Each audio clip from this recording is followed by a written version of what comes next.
Quantum mechanics एक ऐसा subject जिसने हमेशा से हमारी साइंस की नॉलेज को चुनौती दी है।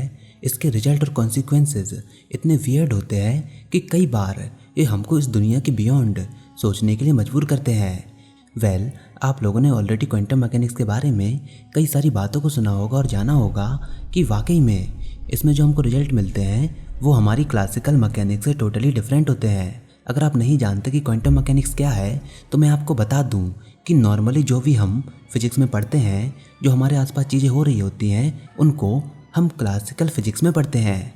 बट समटाइम्स जब चीज़ें काफ़ी हाई स्पीड से मूव करती हैं, हाई स्पीड से मेरा मतलब है स्पीड ऑफ लाइट के कंपेरेबल स्पीड, उस केस में हम रिलेटिविस्टिक मैकेनिक्स का यूज़ करते हैं। बट इन दोनों दुनिया के बियॉन्ड एक दूसरी दुनिया भी एग्जिस्ट करती है जहाँ पर चीज़ें काफ़ी स्मॉल स्केल पर जाती हैं। तो जब भी हम एटम, इलेक्ट्रॉन्स, प्रोटॉन्स और काफ़ी स्मॉल स्केल पर चीज़ों की स्टडी कर रहे होते हैं, देन उसके लिए हम यूज़ में लेते हैं क्वांटम मैकेनिक्स, जिसके रिजल्ट और एप्लीकेशंस बिल्कुल कमाल के हैं, जैसे कि quantum tunnelling, quantum entanglement, quantum computing, quantum superposition and many more. But कई बार हमको इन फैंसीफुल वर्ड्स के केवल मतलब ही मालूम होते हैं, इसके पीछे की फिजिक्स एंड मैथमेटिक्स के बारे में हम अवेयर नहीं होते। अगर आप फिजिक्स के स्टूडेंट नहीं हो देन केवल आपको क्वांटम मैकेनिक्स की सरफेस नॉलेज होगी। आपको क्वांटम मैकेनिक्स के केवल रिजल्ट की ही जानकारी होगी कि क्वांटम मैकेनिक्स का ये फिनोमेना हमको ये रिजल्ट देता है। रिचर्ड फेनमैन ने भी ये कहा था कि if you think you understand quantum mechanics then you don't understand quantum mechanics. मतलब अगर आप ये क्लेम करते हो कि आपको क्वांटम मैकेनिक्स आती है देन आपको क्वांटम मैकेनिक्स नहीं आती। बट मैं आपको यहाँ पर ये बताना चाहता हूँ कि क्वांटम फिजिक्स में केवल फिजिक्स ही नहीं रहती, बल्कि ये एक मैथमेटिकल सब्जेक्ट है। क्वांटम मैकेनिक्स बिना मैथमेटिक्स के आपको समझ ही नहीं आ सकती, क्योंकि quantum mechanics is a mathematical subject. क्योंकि क्वांटम मैकेनिक्स को मैथमेटिकल लैंग्वेज में लिखा गया है। तो जब तक आप इसकी लैंग्वेज को नहीं जानोगे तब तक आपको क्वांटम मैकेनिक्स समझ ही नहीं आ सकती। तो आज हम क्वांटम मैकेनिक्स की बेसिक मैथमेटिक्स को समझने की कोशिश करेंगे कि आखिर वो कौन से टूल हैं जिनको पढ़ना और समझना हमारे लिए ज़रूरी है क्वांटम फिजिक्स को जानने से पहले। तो आज हम मैथमेटिकल टूल्स को जानेंगे फॉर द क्वांटम मैकेनिक्स। यहाँ पर मैं आपको पूरा डिटेल में तो नहीं बताऊँगा, मैं यहाँ पर आपको केवल आउटलाइन देने की कोशिश करूँगा कि यहाँ पर कौन कौन से टूल हमको नीडेड हैं।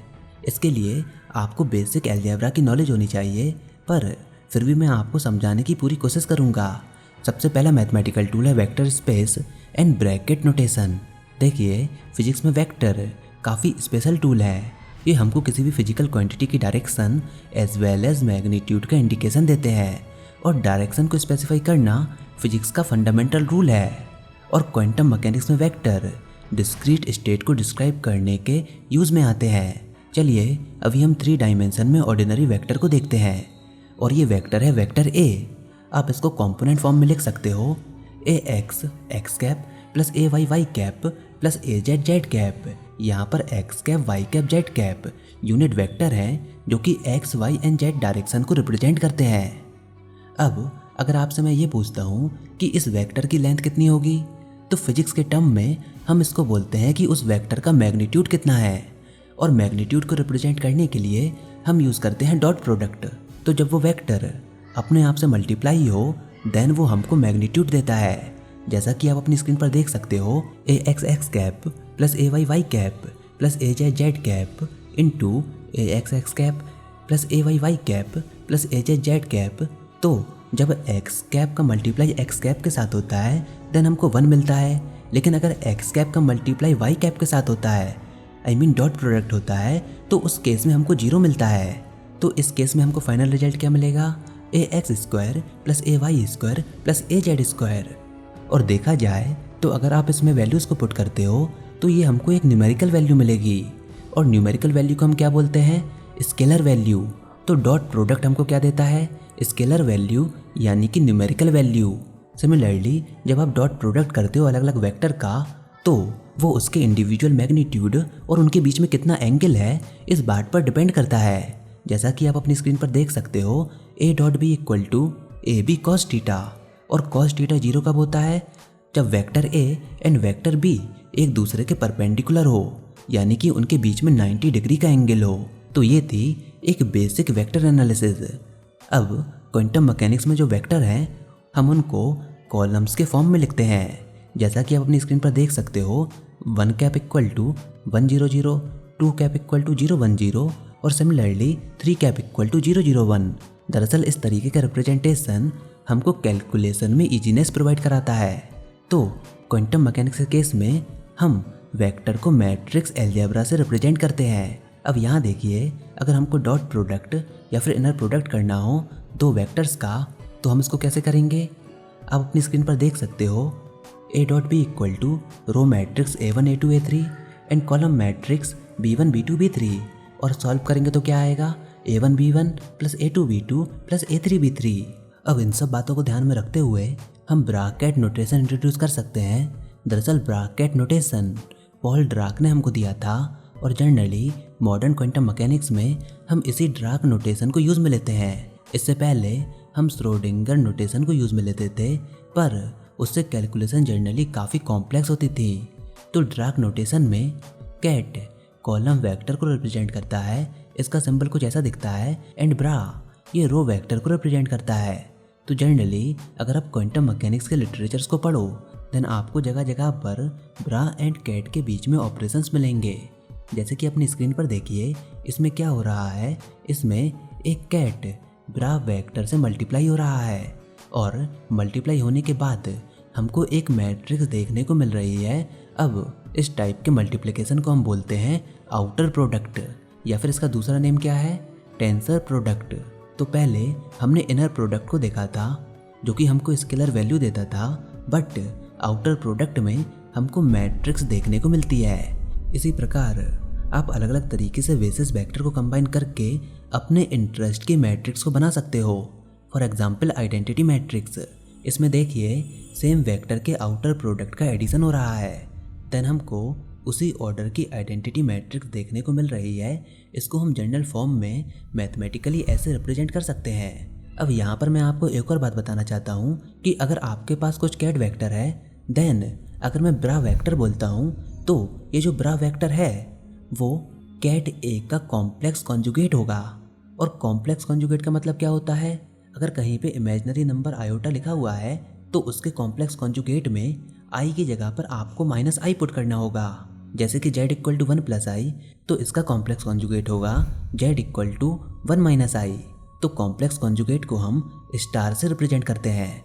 It means the inner product of A with itself हमको हमेशा एक स्केलर वैल्यू देगा, जैसा कि आप अपनी स्क्रीन पर देख सकते हो। यहाँ पर जो आप साइन देख रहे हो वो असल में समेशन का साइन है। अब इसका मतलब ये भी है कि दो वेक्टर के बीच के इनर प्रोडक्ट को हम एक और तरीके से रिप्रेजेंट कर सकते हैं। आप यहाँ पर देख सकते हो हमने बीच में आइडेंटिटी को इंट्रोड्यूस किया। अब यहाँ पर एक और इम्पॉर्टेंट चीज़ है, अगर वेक्टर की जगह पर हम फंक्शन के साथ डील करें देन ये जो समेशन का साइन है वो इंटीग्रेशन में बदल जाएगा। तो यहाँ पर जो साई एंड फाई है वो एक फंक्शन है, इसलिए हमने इंटीग्रेशन का यूज़ किया। अभी यहाँ पर ब्रा एंड कैट के रिगार्डिंग कुछ रूल्स हैं जिसको आप वीडियो पॉज करके देख सकते हो। वेल, इन सब के मैथमेटिकल प्रूफ्स भी हैं जिनको हम इस वीडियो में कवर नहीं करेंगे। नाउ अब हम क्वांटम मैकेनिक्स के सेकंड बिल्डिंग ब्लॉक की ओर चलते हैं, एंड वो है ऑपरेटर्स।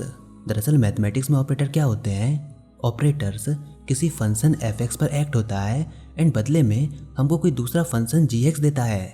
मतलब ऑपरेटर एक ऐसी चीज़ होती है जो कि किसी फंक्शन पर ऑपरेट होती है और उसके आउटपुट में हमको कोई दूसरा फंक्शन मिलता है। क्वांटम मैकेनिक्स में जनरली हम लीनियर ऑपरेटर की बात करते हैं और लीनियर ऑपरेटर कुछ प्रॉपर्टीज़ को फॉलो करते हैं, और ये प्रॉपर्टी आप अपनी स्क्रीन पर देख सकते हो। Operator A C1 ket psi plus C2 ket phi equal to C1 A ket psi plus C2 A ket phi, similarly A plus B ket psi. अब यहाँ पर इसका मतलब ये है कि कांस्टेंट ऑपरेटर के द्वारा अफेक्ट नहीं होते। इसका सबसे क्लासिकल एग्जाम्पल है derivative operator dy/dx of C1 psi x plus C2 phi x equal to C1 d psi y dx plus C2 d phi y dx। यहाँ पर dy/dx क्या है? लीनियर ऑपरेटर, और ये है डेरिवेटिव ऑपरेटर। दूसरा, quantum mechanics में linear operator Hermitian होते हैं। हर्मिशियन मतलब क्या होता है? A dagger equal to A। यहाँ पर A एक ऑपरेटर है एंड ए डैगर क्या है, उसका कॉम्प्लेक्स कॉन्जुगेट। तो हर्मिशियन ऑपरेटर इस प्रॉपर्टी को शो करता है। अब इसके पास एक काफ़ी स्पेशल प्रॉपर्टी ये भी है कि इसकी सारी आइगन वैल्यू रियल होती है। अब इसके अलावा ऑपरेटर के साथ डील करने के लिए हमारे पास एक टूल है जिसको हम बोलते हैं कम्यूटेबल प्रॉपर्टी। दरअसल कम्यूटेटर एक ऑपरेटर होता है जो कि ये टेस्ट करता है कि दो डिफरेंट ऑपरेटर के प्रोडक्ट का ऑर्डर क्या आउटकम को अफेक्ट करता है या नहीं। इसको जनरली मैथमेटिकली हम ऐसे रिप्रेजेंट करते हैं, commutator A comma B equal to A B minus B A. मतलब दो ऑपरेटर ए एंड बी तब कम्यूट करेंगे जब उसके कम्यूटेटर की वैल्यू 0 हो, एंड वो कब कम्यूट नहीं करेंगे, जब उनकी वैल्यू 0 नहीं हो। इसको चेक करने के लिए हम इस कम्यूटेटर को किसी फंक्शन में अप्लाई करते हैं और ये देखने की कोशिश करते हैं कि क्या उसका ऑपरेशन हमको 0 देता है या नहीं।